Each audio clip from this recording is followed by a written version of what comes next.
Kamu tidak usah datang malam ini. Ibuku tidak ingin kamu datang.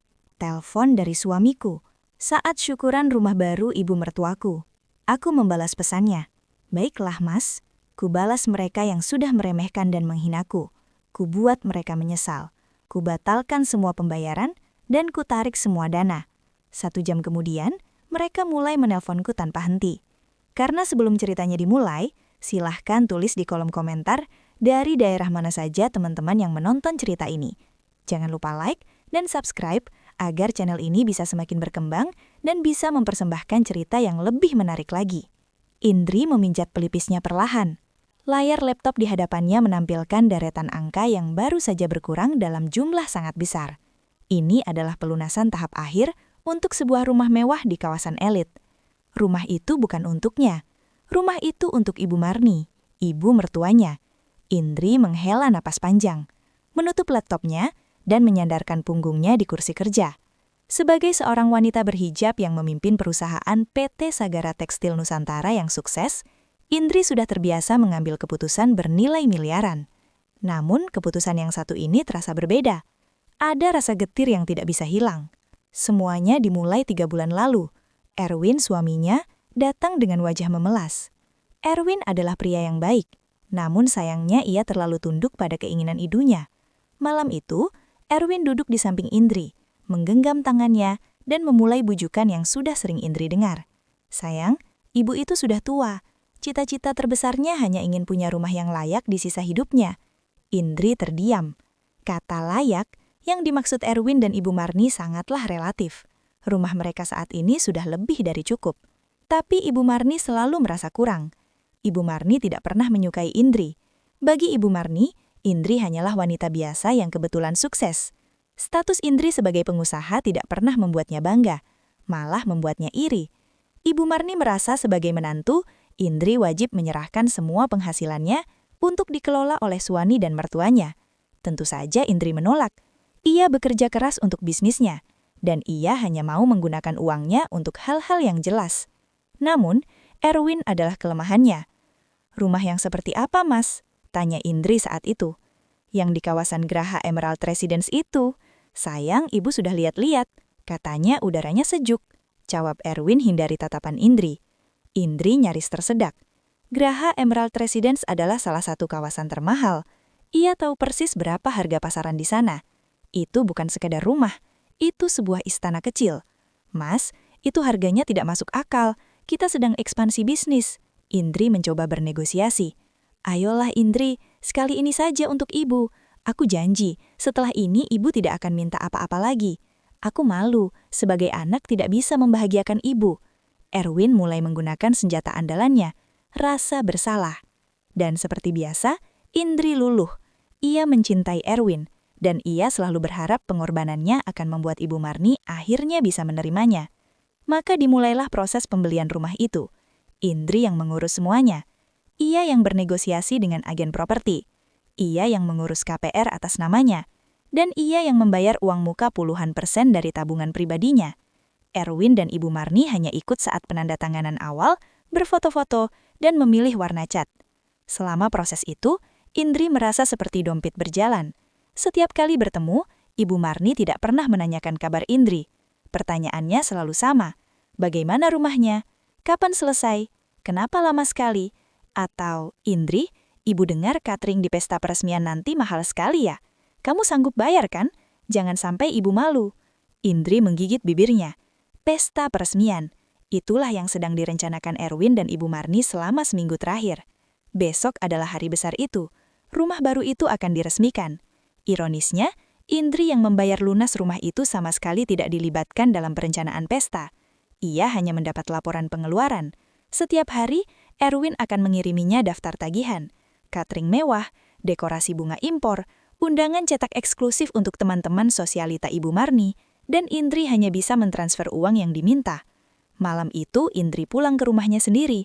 Ia mendapati Erwin dan Ibu Marni sedang tertawa-tawa di ruang tamu, melihat-lihat contoh kain untuk seragam panitia pesta. Panitia yang Indri tidak tahu siapa saja anggotanya. Ah, Indri, kamu sudah pulang? Sapa Erwin sedikit canggung. Ibu Marni hanya melirik sekilas, lalu kembali fokus pada katalog kain. Iya mas, bagaimana persiapannya? Indri mencoba tersenyum, meletakkan tas kerjanya. Semua beres, besok akan jadi pesta termahal, seru Erwin. Baguslah, kata Indri pelan. Oh iya ibu, tadi Indri sudah lunasi sisa pembayaran rumahnya. Semuanya sudah lunas. Indri berharap setidaknya mendapat ucapan terima kasih. Reaksi Ibu Marni di luar dugaan. Ia tidak tersenyum. Ia hanya mengangguk singkat. Oh, sudah, baguslah. Memang sudah seharusnya, katanya ketus. Erwin, ibu rasa warna emas ini lebih mewah daripada perak. Tamu-tamu ibu pasti terkesan. Indri merasa sebilah pisau menusuk jantungnya. Sudah seharusnya. Jadi semua kerja kerasnya, uang miliaran yang ia keluarkan hanya dianggap sebagai kewajiban. Erwin melihat perubahan raut wajah istrinya. Segera mencoba mencairkan suasana. Tentu Bu, warna emas saja. Indri, kamu pasti capek kan? Mandi sana. Itu adalah cara halus Erwin untuk mengusir Indri dari percakapan. Indri mengangguk lemah dan berjalan menuju kamarnya. Ia merasa bodoh. Kenapa ia terus berharap? Kenapa ia terus mencoba membeli penerimaan dari orang yang jelas-jelas membencinya? Ia membiarkan pintu kamarnya sedikit terbuka saat ia berganti pakaian. Ia butuh mengambil napas sejenak sebelum menghadapi mereka lagi. Saat itulah, ia mendengar suara Erwin di telepon. Sepertinya Ibu Marni sudah pulang, dan Erwin sedang berbicara dengannya lagi di ruang tamu. Suara Erwin terdengar pelan, tapi jelas. Iya Bu, beres. Indri sudah transfer lunas semuanya, kata Erwin. Ada jeda sejenak. Indri hanya bisa mendengar suara samar Ibu Marni dari seberang telepon. Lalu Erwin tertawa. Iya Bu, tenang saja, rencana kita aman. Bagus, pastikan dia transfer lunas hari ini. Setelah itu kamu tahu tugasmu kan? Jantung Indri serasa berhenti berdetak. Rencana kita aman. Tugasmu? Apa maksud semua ini? Perasaan tidak enak yang selama ini ia tepis kini kembali dengan kekuatan penuh. Ia mencoba meyakinkan dirinya sendiri bahwa ia salah dengar, bahwa itu hanya paranoia. Namun nada bicara Erwin, nada konspirasi yang penuh rahasia itu, membuat bulu kuduknya berdiri. Sebuah rencana apa yang mereka bicarakan tepat setelah uangnya lunas ditransfer? Keesokan harinya adalah hari H peresmian rumah baru Ibu Marni. Pesta akan dimulai pukul 6 malam. Indri bangun dengan perasaan campur aduk. Percakapan telepon Erwin dan Ibu Marni semalam masih terngiang-ngiang di kepalanya. Kamu tahu tugasmu kan? Kalimat itu berputar-putar. Seperti kaset rusak, ia mencoba bertanya pada Erwin pagi itu. Tapi suaminya sudah pergi pagi-pagi sekali. Mas, harus bantu ibu siapkan semuanya di sana sayang. Kamu urus butik saja. Tidak usah repot-repot, kata Erwin buru-buru sambil mengenakan sepatunya. Mas, aku ikut ya. Setidaknya aku bisa bantu cek cutting atau apa, tawar Indri. Langkah Erwin terhenti. Ia berbalik dengan ekspresi yang sulit diartikan. Tidak usah Indri, di sana sudah ramai. Nanti kamu malah capek. Kamu kan tamu kehormatan. Datang saja nanti malam, cantik-cantik, katanya lalu cepat-cepat mencium kening Indri dan pergi. Tamu kehormatan. Indri nyaris tertawa getir. Tamu kehormatan macam apa yang tidak tahu apa-apa tentang pestanya sendiri? Tamu kehormatan macam apa yang membayar seluruh pestanya? Sepanjang hari di Wira, Indri tidak bisa fokus. Ia memandangi gaun pesta yang sudah ia siapkan. Tergantung rapi di ruang pribadinya di butik. Gaun itu ia desain sendiri. Sebuah gaun brokat berwarna rose gold yang anggun dipadukan dengan hijab sutra yang senada. Ia ingin tampil sempurna. Bukan untuk teman-teman sosialita Ibu Marni, tapi untuk Erwin. Ia ingin Erwin bangga padanya. Ia juga sudah menyiapkan kado pindahan rumah yang sangat spesial. Sebuah lukisan kaligrafi karya seniman terkenal yang ia pesan khusus 3 bulan lalu. Dibingkai dengan ukiran kayu jati Jepara. Pukul 4 sore, Indri memutuskan untuk pulang lebih awal. Ia ingin bersiap-siap dengan tenang. Di perjalanan pulang, ia mencoba menelepon Erwin. Mas, nanti aku dijemput jam berapa? Atau aku ke sana sendiri? Baju kita warnanya senada kan? Telepon Erwin berdering, namun tidak diangkat. Indri mengirim pesan WhatsApp. Centang biru. Indri menghela napas. Mungkin dia sangat sibuk. Gumamnya mencoba berpikir positif. Ia kemudian mencoba menelepon Ibu Marni. Sekadar basa-basi menanyakan apakah ada yang masih kurang. Telepon itu berdering 2 kali. Lalu tiba-tiba dimatikan. Ditolak. Jantung Indri mulai berdebar tidak nyaman. Kenapa teleponnya ditolak? Ia mencoba lagi. Kali ini langsung masuk ke kotak pesan suara. Nomornya diblokir. Tidak, mungkin tidak sengaja. Ibu Marni sudah tua. Mungkin tidak sengaja menekan tombol yang salah. Indri terus mengulang mantra itu di kepalanya. Meski ia tahu ia sedang menyangkal kenyataan. Pukul 6 sore, Indri sudah selesai mandi dan berwudu. Ia duduk di depan meja riasnya. Ia memulaskan riasan tipis. Tangannya sedikit gemetar. Perasaan tidak enak itu semakin kuat. Ia mencoba menelepon Erwin lagi. Kali ini teleponnya langsung masuk ke kotak pesan suara. Sama seperti Ibu Marni. Sesuatu yang sangat salah sedang terjadi. Indri terdiam. Ia menatap pantulan dirinya di cermin. Wanita di cermin itu terlihat cantik, sukses, namun menyedihkan. Ia memohon perhatian dari orang-orang yang jelas tidak menginginkannya. Ia membiayai hidup mewah orang-orang yang bahkan tidak sudi mengangkat teleponnya. Ia teringat lagi kata-kata Erwin semalam. Setelah itu, kamu tahu tugasmu kan? Apakah ini tugasnya? Tugas Erwin untuk menyingkirkan Indri setelah semua uangnya didapat. Setelah rumah itu lunas. Rasa dingin menjalar di punggungnya. Tidak mungkin. Erwin mencintainya. Setidaknya dulu begitu. Pukul setelah 8 malam, pesta seharusnya sudah dimulai. Indri masih duduk di kamarnya. Gaun pesta yang indah masih tergantung.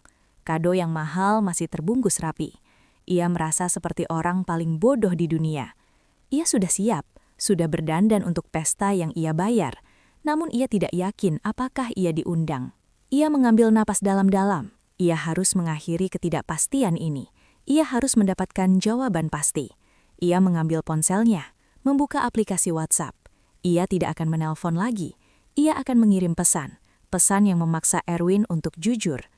Jemarinya yang terawat mengetik dengan mantap meski hatinya hancur berkeping-keping. Mas, aku sudah siap. Aku berangkat sekarang ya. Pesan itu ia kirimkan ke Erwin. Tanda centang 2 abu-abu langsung muncul. Indri menatap layar ponselnya tanpa berkedip. Ia menunggu tanda itu berubah menjadi biru. Ia menunggu balasan. 1 menit berlalu. 5 menit. Ponsel itu terasa berat di tangannya. Ia tahu jawaban apapun yang datang berikutnya akan mengubah hidupnya selamanya. Ia menahan nafas, menunggu waktu seakan berhenti berdetak di dalam kamar utama yang mewah itu. Indri menatap layar ponselnya. Pesan yang ia kirimkan, "Mas, aku sudah siap. Aku berangkat sekarang." Nya terlihat begitu lugu dan menyedihkan di bawah cahaya lampu kamar. Centang 2 abu-abu itu terasa seperti sebuah ejekan. Erwin pasti sudah membacanya. Ponselnya pasti ada di tangannya. Namun ia memilih untuk tidak merespons.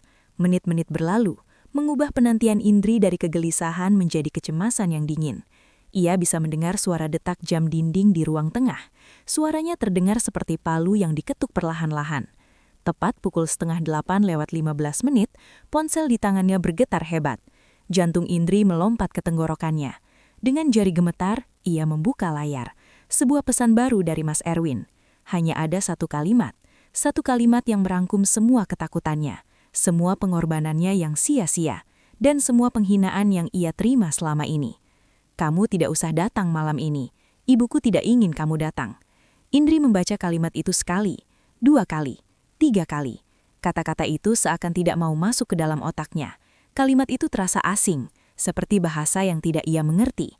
Ponsel itu perlahan meluncur dari genggamannya, jatuh ke pangkuannya yang tertutup kain piam sutra. Ia masih duduk di depan meja rias. Pantulan di cermin menunjukkan seorang wanita cantik berhijab dengan riasan sempurna dan mata yang mulai kosong. Gaun pesta berwarna rose gold yang mahal masih tergantung di lemari, seolah menertawakan nasib pemiliknya. Hadiah kaligrafi mahal itu tergeletak di atas tempat tidur, sebuah monumen kebodohan. Kejutan awal itu berlalu dalam beberapa detik, digantikan oleh rasa sakit fisik yang menusuk. Rasanya seperti ada tangan raksasa yang meremas jantungnya. "Ibuku tidak ingin kamu datang." "Bukan, maaf, pestanya ditunda." "Bukan, maaf, ibu sedang sakit." Tapi sebuah penolakan yang gamblang, brutal, dan disengaja. Dan Erwin, suaminya, yang mengetik pesan itu. Ia bukan sekadar penyampai pesan, ia adalah kaki tangan. Tiba-tiba semua kepingan teka-teki itu menyatu. Percakapan telepon Erwin semalam. "Rencana kita aman. Kamu tahu tugasmu kan?" Inilah tugas Erwin, Tugasnya adalah memastikan Indri tersingkir dengan rapi setelah semua tagihan lunas. Rumah itu sudah lunas, pesta sudah dibayar, mereka tidak lagi membutuhkan Indri. Ia hanyalah sebuah mesin ATM yang sudah habis masa gunanya. Ingatan-ingatan lain menyerbu masuk tanpa bisa dicegah. Ingatan saat ia membatalkan perjalanan bisnis penting ke Paris hanya karena Ibu Marni masuk angin dan ingin dirawat oleh menantunya. Padahal Ibu Marni hanya ingin pamer pada tetangganya bahwa menantu pengusahanya bisa ia suruh-suruh seperti pembantu. Ingatan saat ia menalangi kerugian bisnis kafe Erwin yang gagal total, menggunakan dana darurat perusahaannya tanpa Erwin atau Ibu Marni mengucapkan sepatah kata terima kasih. Yang ada hanya keluhan, kenapa tidak kamu beri modal lebih besar sekalian? Kalau modalnya besar pasti untung. Indri teringat semua sindiran Ibu Marni, sindiran tentang hijabnya yang katanya terlalu kaku seperti ibu-ibu pengajian, sindiran tentang Indri yang terlalu sibuk kerja, lupa kodrat perempuan, dan yang paling menyakitkan, sindiran bahwa ia mandul karena belum juga memberikan cucu. Padahal mereka baru menikah 2 tahun, dan Indrilah yang menunda kehamilan karena harus menstabilkan keuangan keluarga, termasuk keuangan Erwin dan ibunya. Selama ini Indri menelan itu semua. Ia menelannya demi cintanya pada Erwin. Ia selalu berpikir Erwin ada di pihaknya, bahwa Erwin hanya terjebak di antara istri dan ibu. Tapi pesan teks ini adalah bukti. Erwin tidak terjebak. Erwin telah memilih, dan ia tidak memilih Indri. Air mata mulai menggenang di pelupuk matanya. Panas, perih, dan penuh penghinaan. Ia nyaris terisak. Ia ingin berteriak, melempar barang-barang, menangis sejadi-jadinya. Tapi saat ia menatap pantulan dirinya di cermin, sesuatu yang lain terjadi. Air mata itu berhenti di batas kelopak matanya. Kemarahan yang dingin dan jernih seperti es kering mulai menjalari pembuluh darahnya. Rasa sakit itu tidak hilang, tapi berubah bentuk. Ia berubah menjadi kekuatan. Ia bukan lagi wanita lemah yang menangisi nasib. Ia adalah Indri, wanita yang membangun bisnisnya dari nol. Wanita yang bernegosiasi dengan klien internasional, wanita yang tidak pernah takut mengambil keputusan sulit. Dan malam ini, ia akan mengambil keputusan tersulit sekaligus termudah dalam hidupnya. Ia bukan korban. Ia adalah seorang investor yang baru saja menyadari bahwa investasinya busuk. Dan apa yang dilakukan investor cerdas saat tahu investasinya busuk? Ia melakukan cut loss. Indri mengambil ponselnya yang tadi terjatuh. Jemarinya tidak lagi gemetar. Ia membuka kembali pesan dari Erwin. Kamu tidak usah datang malam ini, ibuku tidak ingin kamu datang. Ia membaca pesan itu untuk terakhir kalinya, bukan dengan rasa sakit, tapi dengan rasa jijik. Sebuah senyuman kecil, nyaris tak terlihat, dingin dan penuh ironi, tersungging di bibirnya yang berpoles lipstik nude. Ia melihat ke cermin dan berkata pelan pada pantulan dirinya, "Baiklah, kalian yang memulai." Jemarinya menari di atas layar. Ia mengetik balasan singkat, mengirimkannya kembali pada Erwin. Balasan yang akan meninabobokan mereka dalam kemenangan sesaat. Baiklah mas, ia mengirim pesan itu. Ia tahu Erwin akan membacanya dan merasa lega. Bagus, dia penurut seperti biasa. Mungkin begitu pikirnya. Erwin akan kembali menikmati pestanya, merasa menang. Indri meletakkan ponsel pribadinya itu di meja rias. Ia tidak membutuhkannya lagi malam ini. Ia berdiri, berjalan dengan langkah mantap ke ruang kerjanya yang ada di sudut kamar. Ia mengabaikan gaun pesta, mengabaikan kado. Ia duduk di kursi kerjanya yang nyaman, membuka laci dan mengeluarkan sebuah ponsel lain. Ponsel yang berbeda, ponsel bisnisnya. Benda itu berwarna hitam solid, terasa berat dan penuh dengan kontak orang-orang penting. Layar ponsel bisnisnya menyala, menampilkan foto dirinya yang tersenyum percaya diri. Ini adalah Indri yang sebenarnya. Indri sang direktur utama. Indri yang memegang kendali. Ia menarik nafas dalam-dalam, mengeluarkannya perlahan. Udara di ruangan itu terasa berat. Ia tahu dalam 1 jam ke depan ia akan membakar jembatan. Tapi ia juga tahu, ia harus melakukannya agar ia bisa membangun istana baru di atas abunya. Jarinya menyentuh layar, mencari nama pertama di daftar panggil cepatnya. Nama itu adalah Pak Dimas, bankir prioritas. Permainan baru saja dimulai, pukul 8 malam. Indri menekan tombol panggil. Telepon itu tersambung ke Pak Dimas, bankir prioritasnya yang sudah menangani keuangannya selama 5 tahun terakhir. Pak Dimas adalah seorang profesional sejati. "Selamat malam Bu Indri." Tumben sekali menelpon di luar jam kerja. Sapa suara bariton yang tenang di seberang sana. "Selamat malam Pak Dimas. Maaf mengganggu. Saya harap Anda sedang tidak sibuk, karena saya punya beberapa permintaan mendesak yang harus dieksekusi malam ini juga." Suara Indri terdengar sangat berbeda dari beberapa menit lalu. Tidak ada getaran emosi, tidak ada keraguan. Yang ada hanya nada perintah yang dingin dan jelas. Pak Dimas menangkap keseriusan itu. Tentu, Bu, saya siap. Apa yang bisa saya bantu? Pertama, Indri memulai. Saya minta semua auto debit dan transfer terjadwal dari semua rekening saya atas nama Indri A ke rekening developer Graha Emerald Residence atau rekening apapun yang terkait dengan pembelian unit A12 dibatalkan, efektif detik ini juga, termasuk tagihan utilitas, iuran bulanan, atau apapun. Baik, Bu. Saya proses pembatalan semua auto debit ke Graha Emerald Residence. Pak Dimas terdengar mengetik di komputernya. Ada lagi? Ada. Ini yang utama. Lanjut Indri. Transfer pelunasan terakhir yang saya lakukan sore tadi senilai 5,2 miliar rupiah, saya tahu dananya sudah masuk rekening developer. Tapi saya ingin tahu, status akad jual beli rumah itu atas nama siapa? Pak Dimas memeriksa datanya. Di sini tercatat akadnya atas nama Ibu Ratna Puspita, dengan Ibu Indri sebagai penjamin penuh dan pembayar utama. Semua dana berasal dari rekening Ibu. Sempurna, desis Indri. Pak Dimas, saya ingin Anda segera menghubungi tim legal B. Saya ingin membekukan transaksi itu. Saya ingin menarik kembali dana saya. Cari alasannya. Gunakan alasan apapun. Bilang ada indikasi penipuan, pemaksaan, atau undue influence. Saya tidak peduli. Saya ingin proses serah terima kunci rumah itu bermasalah. Terdengar helaan nafas kecil dari Pak Dimas. Bu Indri, itu sangat rumit. Dana sudah berpindah tangan. Membatalkan akad yang sudah lunas? Saya tahu ini rumit, potong Indri tajam. Saya tidak membayar Anda untuk hal yang mudah, Pak Dimas. Saya adalah nasabah prioritas. Dan prioritas saya malam ini adalah menciptakan masalah legal untuk transaksi itu. Saya tidak akan menandatangani satu lembar dokumen pun terkait serah terima buat agar rumah itu berstatus sengketa perbankan. Paham? Baik, Bu. Saya akan eskalasikan ke tim legal sekarang juga. Saya akan melakukan apa yang saya bisa. Jawab Pak Dimas. Nadanya kini sangat serius. Bagus. Yang ketiga, dan ini yang paling mudah. Semua kartu kredit tambahan di bawah akun primer saya atas nama Erwin Gunawan dan atas nama Marni Puspita. Saya mau semuanya diblokir permanen, bukan blokir sementara. Blokir permanen. Hancurkan kartunya. Efektif 10 menit yang lalu. Itu bisa langsung saya lakukan, Bu. Pemblokiran permanen untuk Bapak Erwin dan Ibu Marni. Selesai, kata Pak Dimas. Ada lagi, Bu? Untuk saat ini cukup. Kirimkan saya konfirmasi untuk semua permintaan saya via email dalam 1 jam. Tutup Indri, lalu mematikan telepon. Ia tidak berhenti, tangannya langsung mencari kontak berikutnya. Pak Bagas, manajer pemasaran senior dari Graha Emerald Residence. Indri pernah bertemu dengannya beberapa kali. Halo, selamat malam Pak Bagas. Ini Indri, pembeli unit A12. Siapa Indri? Suaranya kini diubah sedikit lebih panik namun tetap terkendali.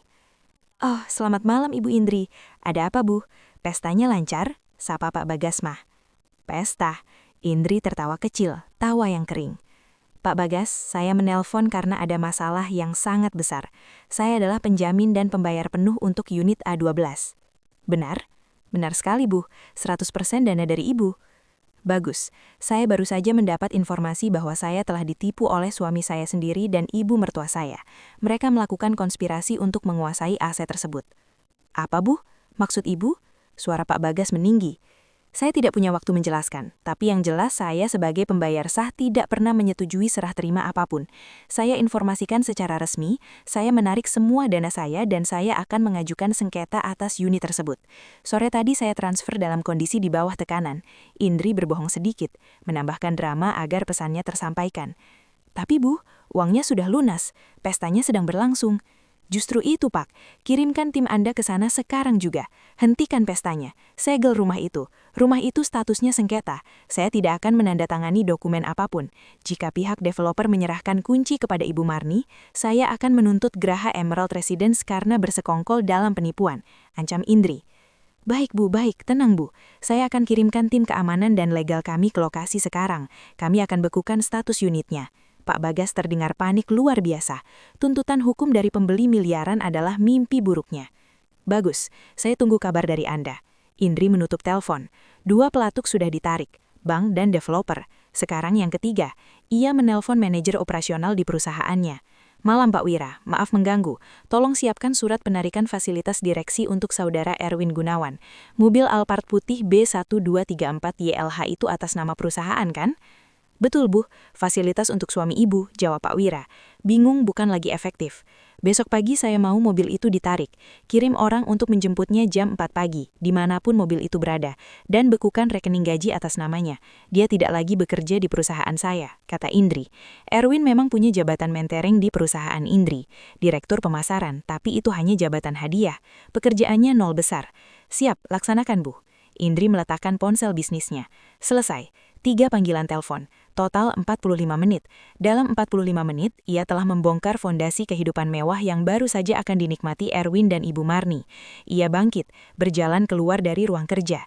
Ia melepas pakaian rumahnya. Ia tidak jadi memakai piyama, berjalan ke kamar mandi. Membuka keran air panas di batuk. Ia menaburkan bath bomb aroma lavender.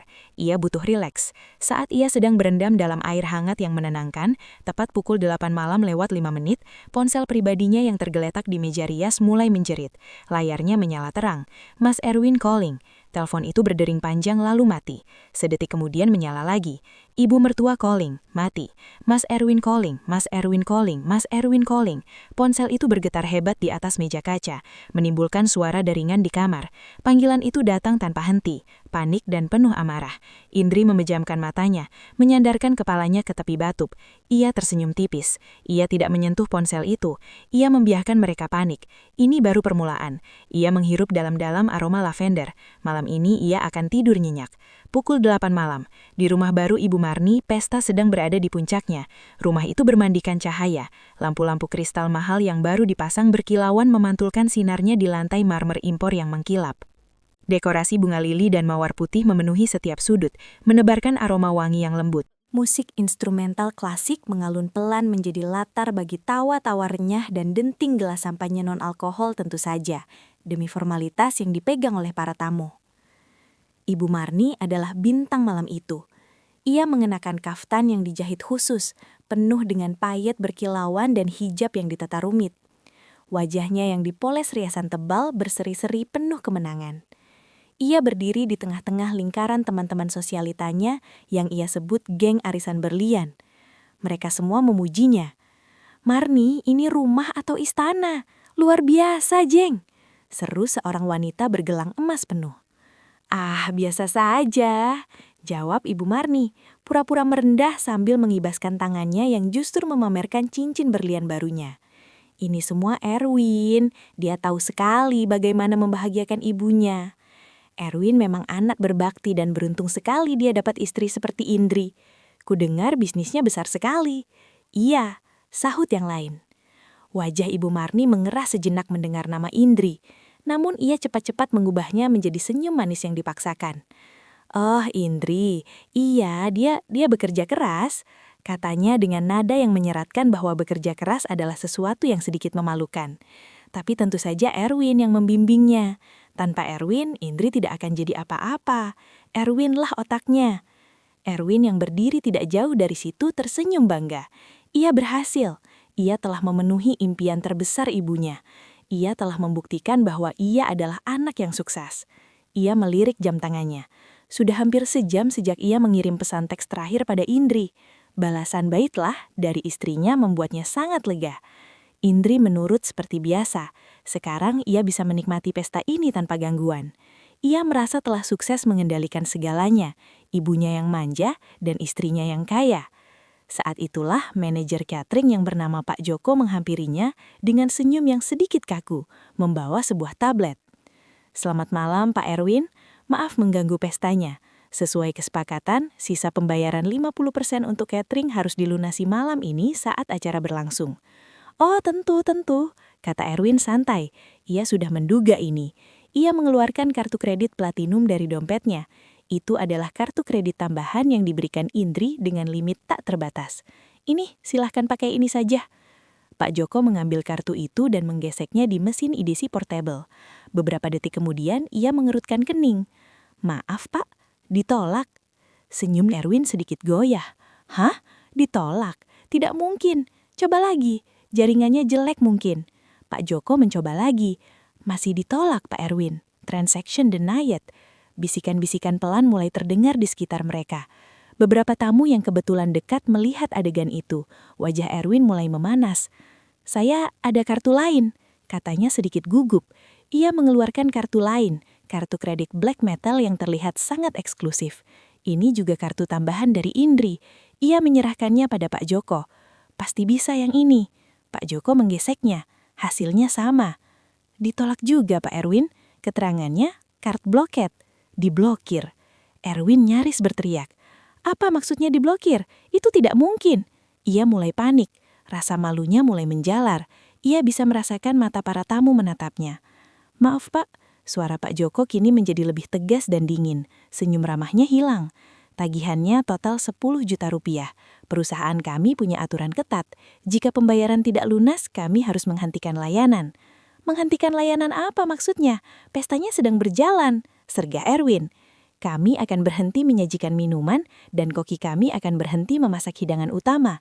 Dan jika dalam 30 menit tidak ada kejelasan, kami akan mulai mengemasi buffet. Jangan gila, Erwin benar-benar panik. Ibu Marni menyadari ada keributan, berjalan menghampiri. Erwin, ada apa ini? Kenapa Pak Joko terlihat marah? Tanya Ibu Marni, suaranya masih angkuh. Kartu kreditnya bermasalah, Bu, kata Pak Joko langsung, tidak lagi menaruh hormat. Tagihan catering belum dibayar. Mata Ibu Marni membelalak. Apa Erwin? Kenapa belum dibayar? Di mana istrimu? Kenapa dia tidak mengurus ini? Tepat pada saat itu kekacauan kedua datang. Musik instrumental klasik tiba-tiba berhenti. Semua tamu menoleh ke arah pintu utama. Di sana berdiri 3 orang pria berjas gelap. Mereka bukan tamu. Wajah mereka kaku dan serius. Yang di tengah yang terlihat paling senior adalah Pak Bagas, manajer pemasaran Graha Emerald Residence yang wajahnya dikenali Erwin. Selamat malam Bapak dan Ibu sekalian, maaf menginterupsi pesta Anda. Suara Pak Bagas terdengar keras dan jelas di ruangan yang mendadak hening itu. Saya Bagas dari manajemen Graha Emerald Residence. Saya di sini mencari Ibu Marni Puspita dan Bapak Erwin Gunawan. Semua mata kini beralih ke Erwin dan Ibu Marni. Mereka berdua seperti disorot lampu panggung. Ada apa ini Pak Bagas? Tanya Erwin, suaranya bergetar. Ada masalah administrasi yang sangat serius, kata Pak Bagas berjalan mendekat. Ia tidak peduli lagi dengan etika pesta. Kami baru saja menerima pemberitahuan dari bank dan tim legal kami. Pihak pembayar utama dan penjamin penuh unit ini, atas nama Ibu Indri, telah menarik persetujuannya atas transaksi ini. Apa? Pekik Ibu Marni. Apa maksudmu menarik persetujuan? Rumah ini sudah lunas. Istri anak saya sudah melunasinya. Itulah masalahnya, Bu, kata Pak Bagas suaranya dingin. Beliau melunasinya dan beliau juga yang menggugatnya. Ibu Indri mengklaim adanya indikasi penipuan dan pemaksaan. Beliau sebagai pembayar sah tidak pernah menyetujui serah terima kunci kepada Anda. Dana yang ditransfer sore tadi sudah dibekukan oleh pihak bank atas permintaannya. Secara legal, rumah ini statusnya sengketa. Hening. Suasana begitu senyap sampai-sampai suara es batu yang mencair di gelas seorang tamu bisa terdengar. Sengketa ulang? Ibu Marni. Wajahnya sepucat mayat. Apa yang harus kami lakukan?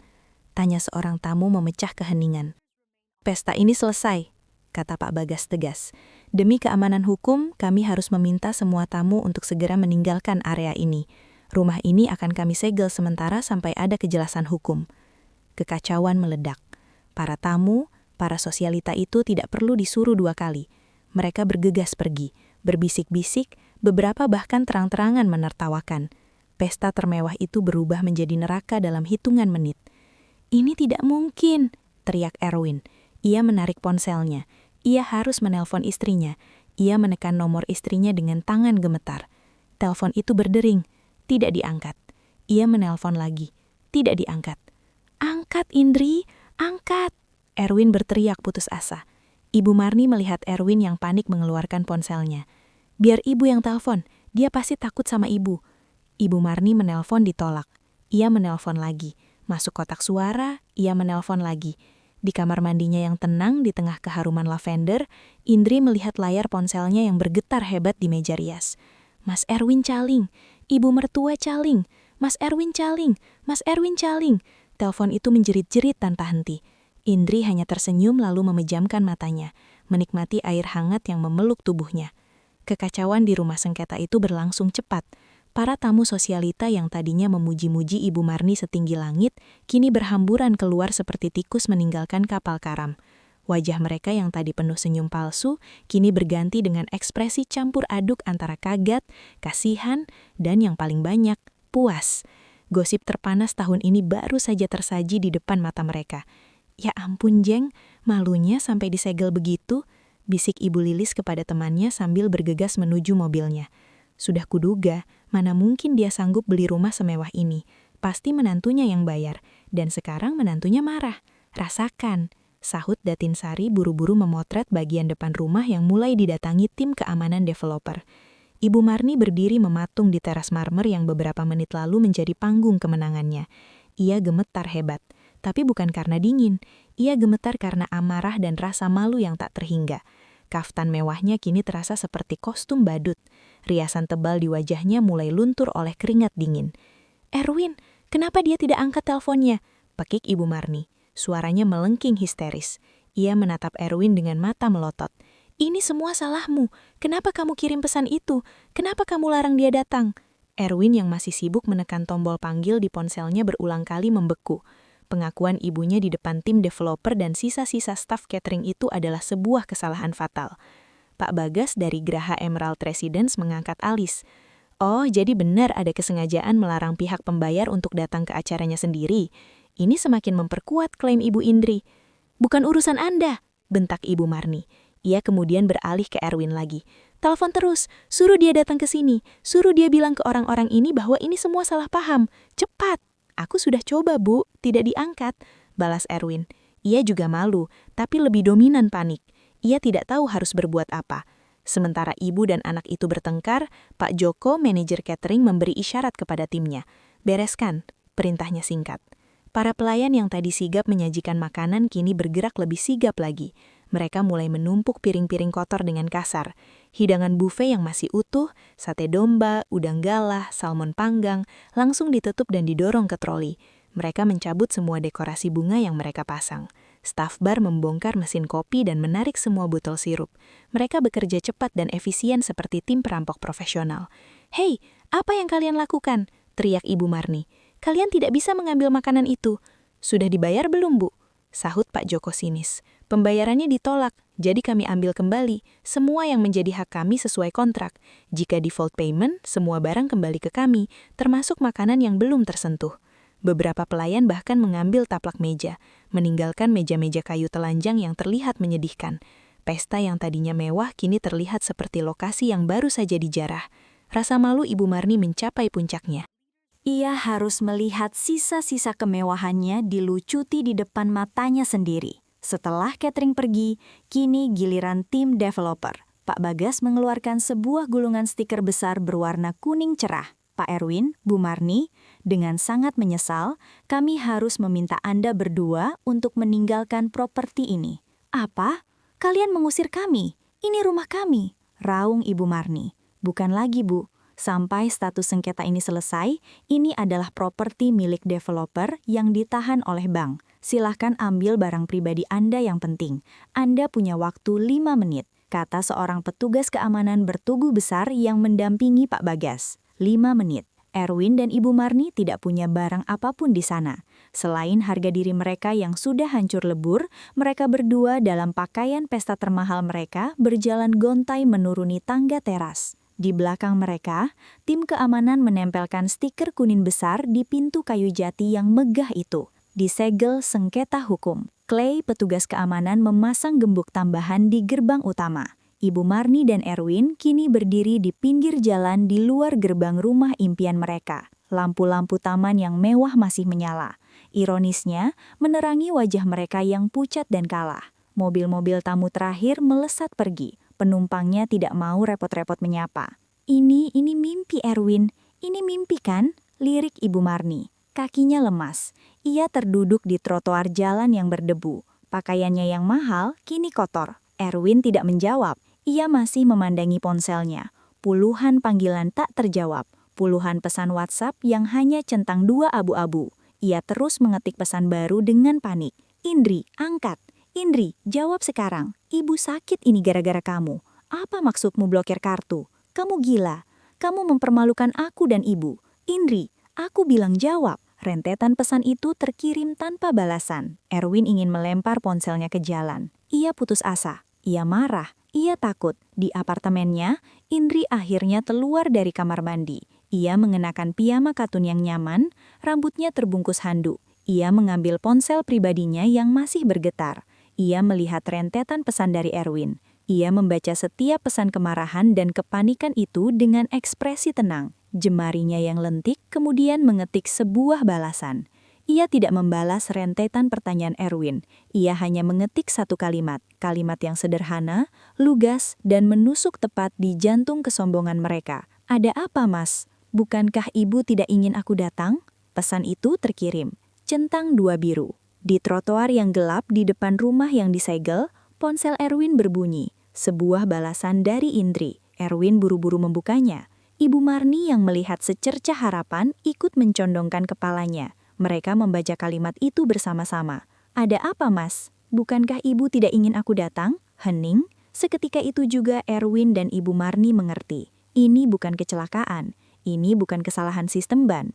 Ini bukan kesalahpahaman. Ini adalah pembalasan. Indri tahu. Dia tahu segalanya. Dan dia telah merencanakan ini semua. Wajah Erwin berubah dari panik menjadi ngeri.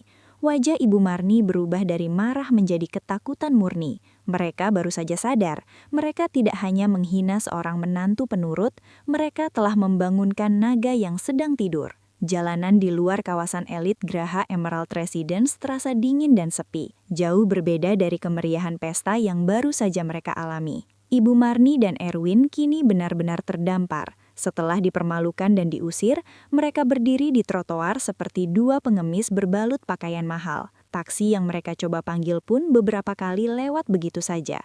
Mungkin enggan mengangkut penumpang dari lokasi yang baru saja ribut. Akhirnya, setelah hampir 30 menit menahan malu, sebuah taksi online bersedia menjemput mereka. Perjalanan itu diisi dengan keheningan yang mencekam. Erwin duduk di depan. Jemarinya tak henti-hentinya mengetik di ponsel, mengirim pesan-pesan marah yang tak terbalas. Ibu Marni duduk di belakang, bersandar di jendela.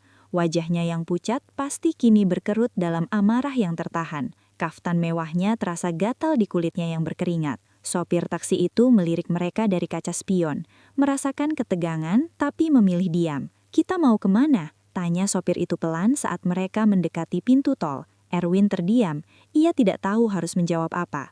Pulang ke rumah lama Ibu Marni, rumah kecil yang selalu dikeluhkan ibunya itu, atau pulang ke apartemen Indri. "Ke apartemen Mutiara," desis Ibu Marni dari kursi belakang. Suaranya serak, "Kita harus temui perempuan itu, dia harus membatalkan semua ini." Erwin mengangguk. "Ke Arunika Residence, Pak," katanya pada sopir. Ia harus bicara pada Indri. Ini pasti hanya gertakan. Indri mencintainya. Ia pasti bisa meluluhkan Indri lagi. Ia hanya perlu marah sedikit, memelah sedikit, dan Indri akan kembali menjadi istri penurut yang ia kenal.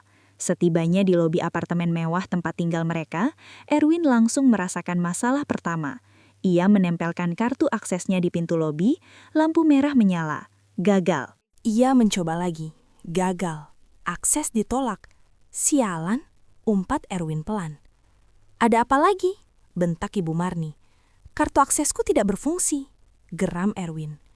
"Bapak Erwin?" Seorang petugas keamanan lobi menghampiri mereka. "Maaf Pak, kartu Bapak sudah dinonaktifkan atas permintaan pemilik unit." "Pemilik unit? Saya ini suaminya." Erwin mulai emosi. "Maaf Pak, aturan tetap aturan. Kami harus menelpon unit Ibu Indri dulu untuk meminta izin Bapak dan Ibu masuk," kata petugas itu dengan tegas namun sopan.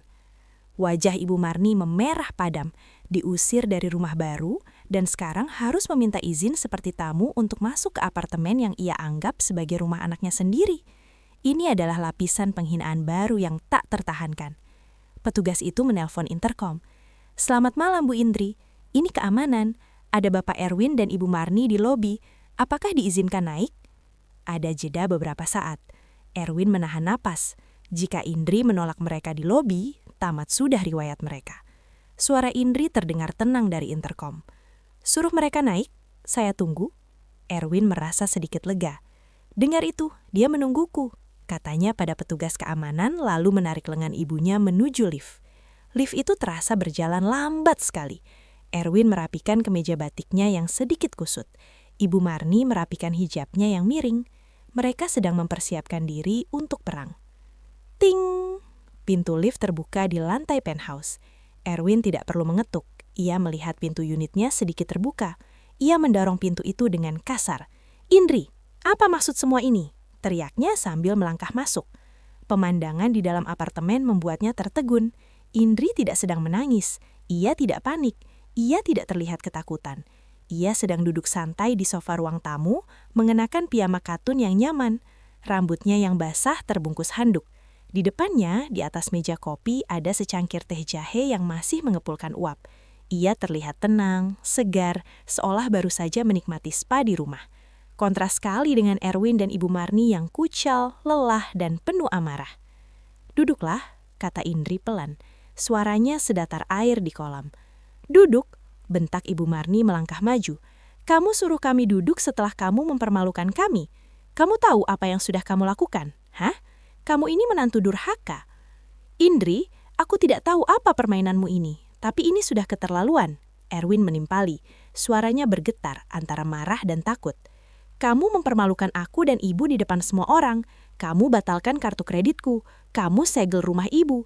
Kamu sudah gila." Indri menatap Erwin lekat-lekat.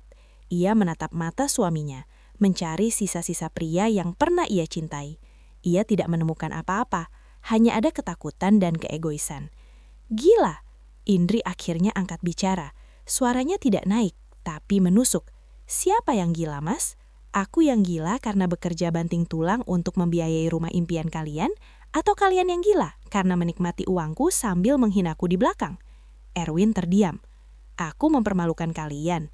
Indri tertawa kecil, tawa tanpa humor. "Bukankah ibu sendiri yang bilang tidak ingin aku datang? Aku hanya menuruti perintah. Aku tidak datang. Aku hanya menarik kembali semua yang jadi milikku." "Milikmu?" pekik Ibu Marni. "Tidak ada yang milikmu di sini. Semua yang kamu punya itu berkat Erwin, anakku. Tanpa Erwin kamu bukan siapa-siapa. Semua hartamu itu juga harta anakku, harta anak ibu." Indri kini beralih menatap mertuanya. Senyum tipisnya lenyap, digantikan ekspresi dingin yang belum pernah Erwin lihat sebelumnya. "Mari kita bicara fakta, Bu. Perusahaan ini aku yang bangun 6 tahun sebelum aku menikah dengan Erwin. Apartemen ini aku beli tunai 2 tahun sebelum aku kenal Erwin. Mobil di garasi semua atas nama perusahaanku. Dan rumah mewah yang ibu banggakan tadi 100% dibayar pakai uang dari rekening pribadiku. Jadi, tolong beritahu saya di mana persisnya letak harta anak ibu." Ibu Marni ternganga. Ia tidak bisa menjawab. "Indri, hentikan omong kosong ini." Erwin mencoba mengambil alih. Nadanya sedikit melunak, mencoba strategi memelas. Oke, aku salah. Aku minta maaf sudah kirim pesan itu. Ibu yang memaksaku. Kamu tahu kan ibu seperti apa? Tapi kamu tidak perlu bereaksi sejauh ini. Sayang, batalkan semua ini. Telepon dangmu, telepon developer. Bilang ini salah paham. Kita masih bisa perbaiki." Indri menatapnya. "Perbaiki? Tidak ada yang bisa diperbaiki, Mas. Pesan teks itu bukan kesalahan. Itu adalah kejujuran. Kejujuran yang akhirnya membuka mataku." Ia lalu berdiri. "Aku sudah selesai," katanya tenang. "Selesai? Apa maksudmu?" tanya Erwin. Firasat buruk mulai merayapinya. Indri berjalan ke arah pintu di mana di sampingnya ada 2 buah koper besar dan 1 tas travel. Koper-koper yang Erwin kenali sebagai miliknya. "Itu barang-barangmu. Setidaknya yang bisa kupakaikan dalam koper. Baju-baju mahalmu, jam tangan koleksimu, sepatu-sepatumu." Mata Erwin membelalak ngeri. Kamu mengusirku?" "Aku tidak mengusirmu," koreksi Indri. "Aku hanya mengembalikanmu ke habitat aslimu. Ini apartemenku. Aku membelinya dengan jerih payahku. Dan aku tidak sudi lagi berbagi udara dengan orang yang telah menghinaku dan bersekongkol dengan ibunya untuk menipuku." "Penipu? Jaga mulutmu, Indri!" Ibu Marni menjerit. "Kalian menikmati uangku, tapi melarangku datang ke pesta yang kubayar. Apa itu namanya kalau bukan penipuan?" Balas Indri tajam. "Sekarang silahkan keluar berdua." "Indri, jangan begini." Erwin benar-benar ketakutan. Sekarang ia mencoba meraih tangan Indri. Indri menarik tangannya seolah baru menyentuh api. "Jangan sentuh aku." Suaranya meninggi untuk pertama kalinya. "Fasilitas mobilmu sudah kucabut. Akan ditarik besok pagi jam. Kartu kreditmu sudah kublokir, dan besok pagi pengacaraku akan mengirimkan surat gugatan cerai." "Tidak, tidak!" Erwin menggelengkan kepala, tak percaya. "Oh, Dan satu lagi, Indri tersenyum sinis. Silahkan tinggal di rumah baru kalian. Rumah yang mana ya? Oh, rumah yang masih disegel itu. Ia membuka pintu apartemennya lebar-lebar menunjukkan jalan keluar. Keluar, perintahnya. Ibu Marni melihat Erwin yang mematung syok, maju dan mencoba mendorong Indri. Kamu tidak bisa lakukan ini pada anakku. Indri menahan tangan Ibu Marni dengan cengkraman kuat. Wanita yang biasa terlihat lembut itu ternyata memiliki kekuatan yang mengejutkan. Jangan pernah mencoba menyentuh saya di rumah saya sendiri, Bu Marni, desis Indri. Matanya menyala. Keluar sekarang, atau saya panggil keamanan untuk menyeret kalian.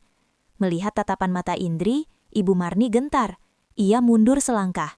Erwin dengan tangan gemetar menarik koper-kopernya. Ia menatap Indri untuk terakhir kalinya, mencari belas kasihan. Yang ia temukan hanya dinding baja. Ia dan ibunya berjalan keluar dari unit penthouse itu. Saat mereka melangkah melewati ambang pintu, Indri berkata, "Selamat malam, Mas Erwin. Selamat malam, Bu Marni." Lalu pintu itu ditutup. Terdengar suara kunci ganda yang diputar dari dalam. Klek, klek. Erwin dan Ibu Marni berdiri di koridor mewah yang dingin. Di samping tumpukan koper, mereka kini resmi menjadi tunawisma. Erwin meninju dinding koridor dengan frustasi. "Ah, Indri, buka pintunya. Ini masih bisa dibicarakan, Indri." Tidak ada jawaban. Hanya keheningan. Malam itu adalah malam terpanjang dalam hidup Erwin dan Ibu Marni. Mereka tidak punya tujuan. Kembali ke rumah lama Ibu Marni, sebuah rumah sederhana di pinggiran kota, terasa seperti pilihan paling memalukan. Tapi mereka tidak punya pilihan lain. Menginap di hotel, dengan kartu apa mereka akan membayarnya? Semua kartu Erwin sudah diblokir.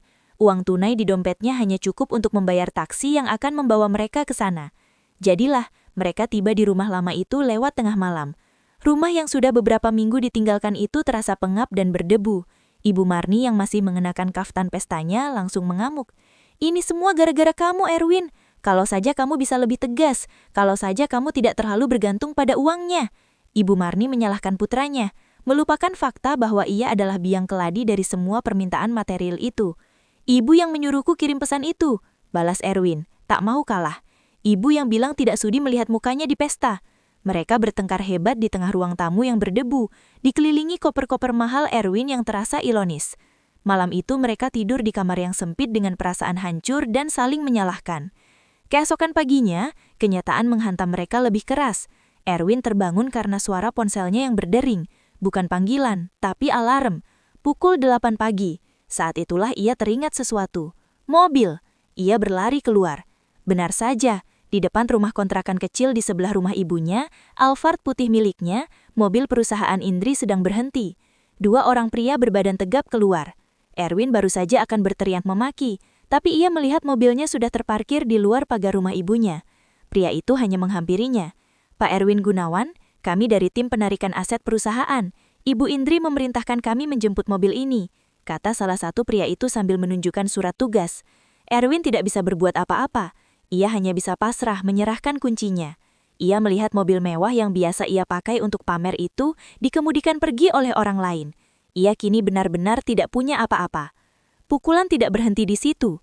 Sekitar pukul 11 siang, saat Erwin dan Ibu Marni sedang sarapan seadanya dengan bubur instan, seorang kurir motor berhenti di depan rumah.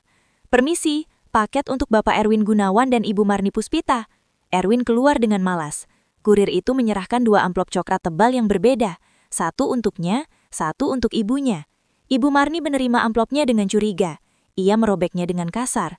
Matanya membelalak saat membaca kop surat di dalamnya. Graha Emerald Residence, developer. Bacanya pelan. Itu adalah surat pemberitahuan resmi. Surat itu menyatakan bahwa sehubungan dengan adanya sengketa pembayaran dan gugatan dari pihak pembayar utama Ibu Indri, maka proses akad jual beli dibatalkan. Rumah itu secara resmi ditarik kembali oleh developer. Uang muka yang sudah terlanjur masuk sebagian besar akan hangus untuk menutupi biaya denda dan kerugian pesta yang dibatalkan. Rumahnya hilang. Erwin lirih Ibu Marni, tubuhnya limbung. Ia nyaris jatuh jika tidak berpegangan pada kusen pintu. Erwin tidak mendengarnya. Ia sedang sibuk dengan amplopnya sendiri. Amplopnya lebih tebal. Kop suratnya berasal dari sebuah firma hukum ternama di Jakarta. Jantungnya berdebar kencang saat ia membukanya. "Gugatan cerai." Kata-kata itu melompat ke matanya. Erwin membaca lembar demi lembar dengan tangan gemetar. Ini bukan sekadar gugatan cerai biasa.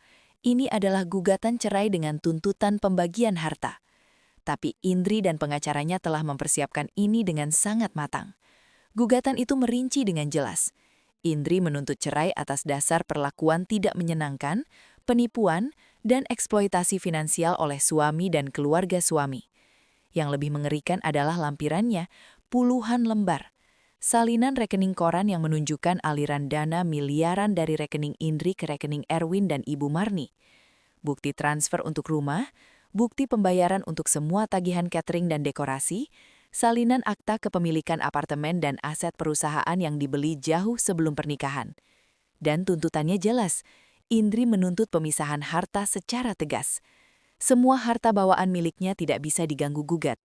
Untuk harta yang didapat selama pernikahan, yang nyaris tidak ada, karena Erwin tidak berpenghasilan, Indri bersedia membaginya. Tapi yang paling menghancurkan, Indri juga menuntut Erwin mengembalikan semua fasilitas yang telah ia nikmati yang dinilai sebagai utang pribadi Erwin kepada perusahaan Indri. Erwin terduduk di lantai teras yang kotor. Tamat.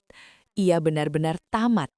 Indri tidak hanya menceraikannya, ia menghancurkannya secara finansial sampai ke akar-akarnya. "Erwin, apa isi suratmu?" tanya Ibu Marni panik melihat wajah putranya yang pucat seperti kertas. Erwin hanya menyerahkan surat itu tanpa bicara. Ibu Marni membacanya. Ia tidak mengerti semua istilah hukumnya, tapi ia mengerti kata gugatan cerai dan tuntutan ganti rugi. Amarah yang tadi padam kini meledak lagi di dalam diri Ibu Marni. Tapi ia tahu marah tidak akan menyelesaikan masalah. Ia harus mengubah taktik. Urat liciknya mulai bekerja. "Tidak," desis Ibu Marni, matanya menyipit. "Dia tidak bisa melakukan ini. Dia masih mencintaimu, Erwin. Dia hanya sedang marah." "Marah? Dia menghancurkan kita, Bu."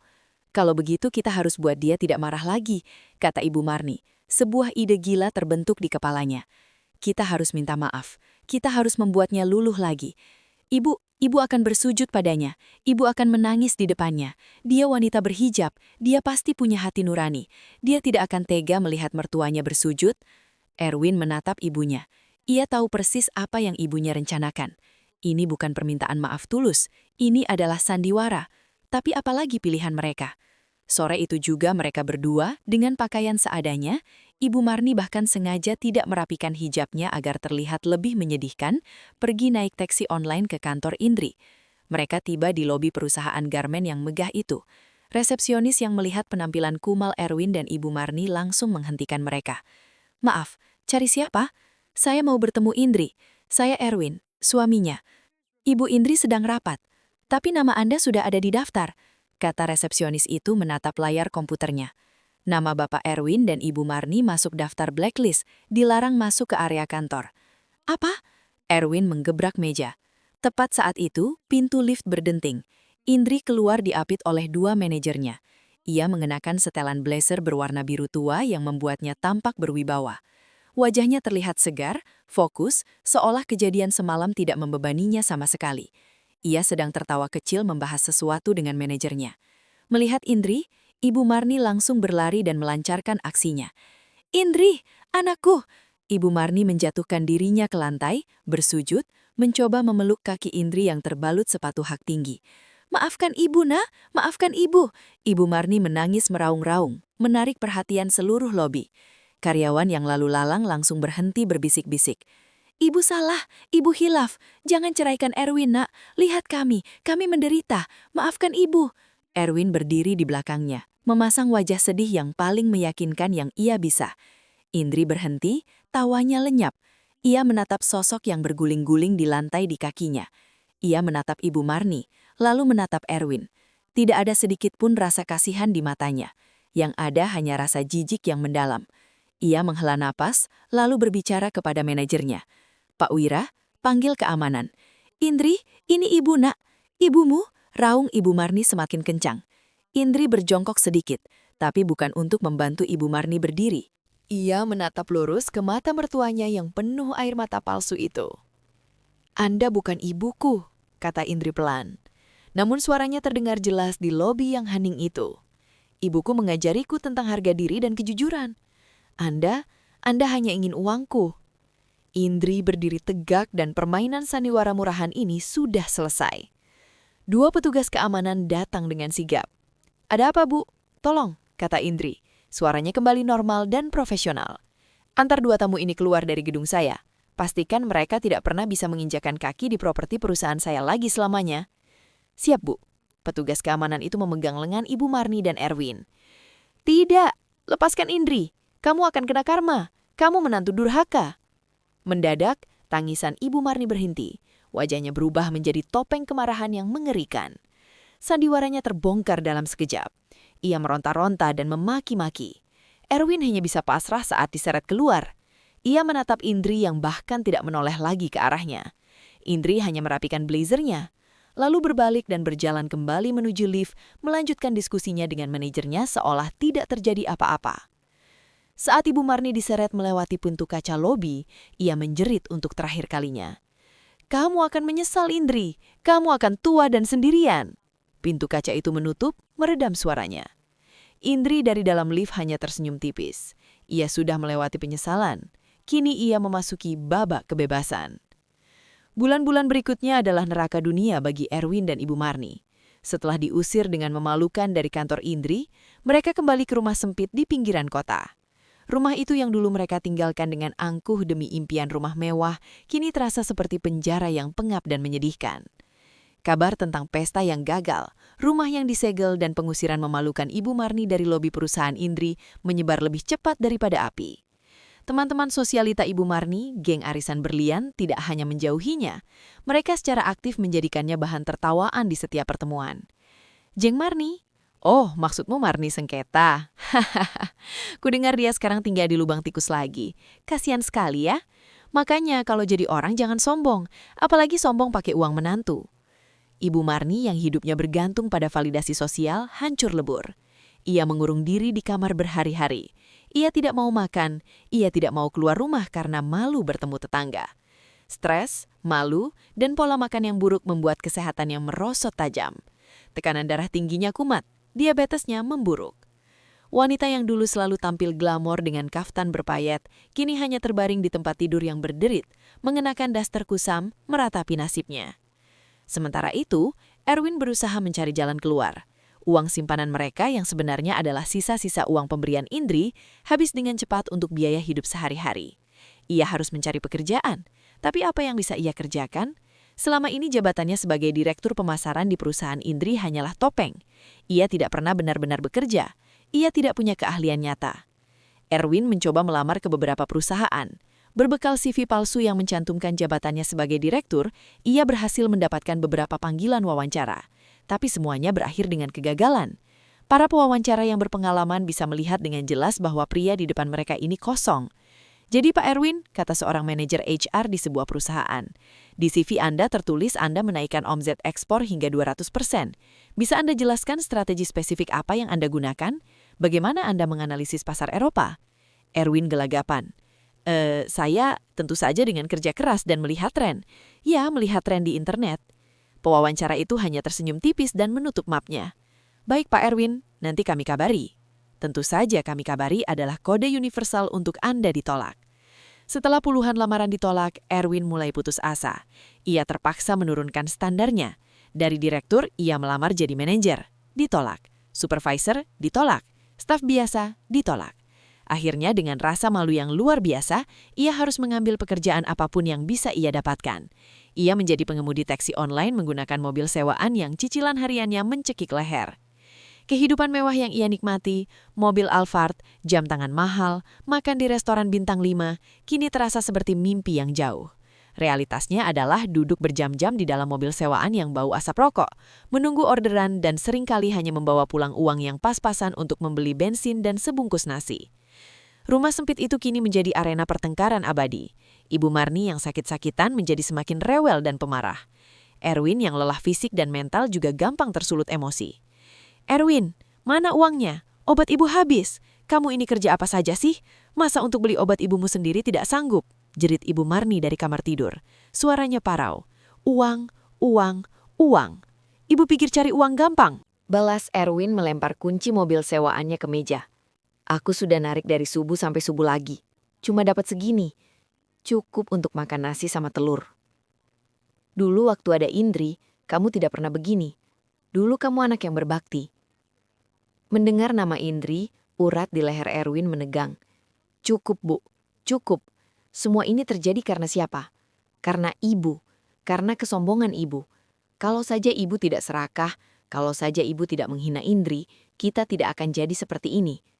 Jadi, kamu menyalahkan ibu. Kamu yang tidak becus jadi suami. Kamu yang tidak bisa mengendalikan istrimu. Kamu yang bodoh, Erwin. Bodoh. Pertengkaran itu menjadi menu harian mereka. Saling menyalahkan, saling mengutuk. Tidak ada lagi cinta antara ibu dan anak. Yang tersisa hanya kebencian dan penyesalan yang terlambat. Mereka terperangkap bersama dalam kemiskinan yang mereka ciptakan sendiri.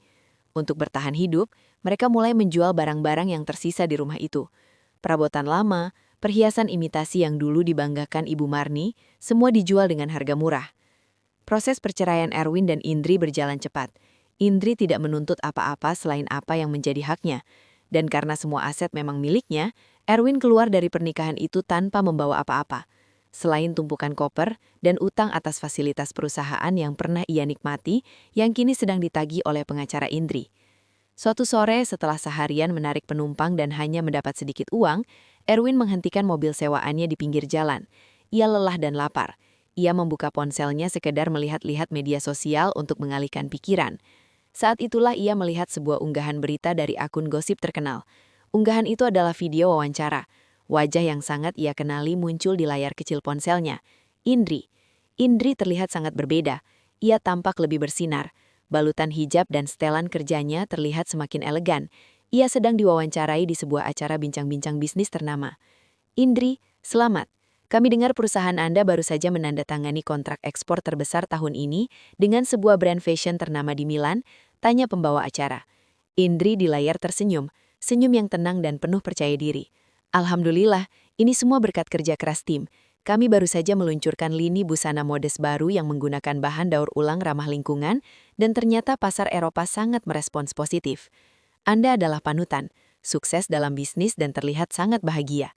Apa rahasia Anda setelah kita tahu Anda baru saja melewati masa-masa sulit dalam kehidupan pribadi Anda? Indri tertawa kecil. Masa sulit? Saya tidak melihatnya seperti itu.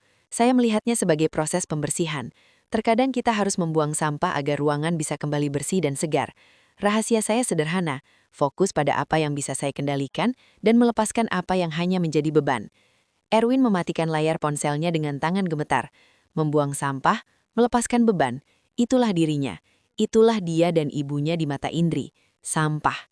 Ia membanting setir mobilnya. Bukan, marah pada Indri. Untuk pertama kalinya ia marah pada dirinya sendiri.